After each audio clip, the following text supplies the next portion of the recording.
বাবা নামক বট গাছটার টাকা পয়সা থাক আর না থাক, কিন্তু চিন্তা করে দেখেন, যার বাবা আছে তার যেন পুরাটা ছায়া আছে, একটা বট গাছের মতো কিন্তু ওই ছায়াটা আগলা রাখে।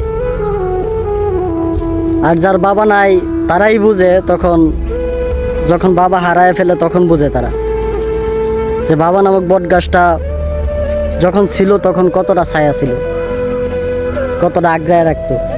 একটা মুরগির বাচ্চা যেভাবে আগ্রায় রাখে তার মা, এরকমভাবে আগ্রায় রাখতো। হারানোর পর তারা ঠিকই বুঝে। তো অনেকেই আবার মনে করে যে আমার বাবাকে যদি আবার ফিরে পেতাম তাহলে আমি 5 কোটি 10 কোটি 20 কোটি যতটুকু আমার সামর্থ্য আছে ততটুকু দিয়েই আমি আমার বাবারে ফিরে পাইতাম।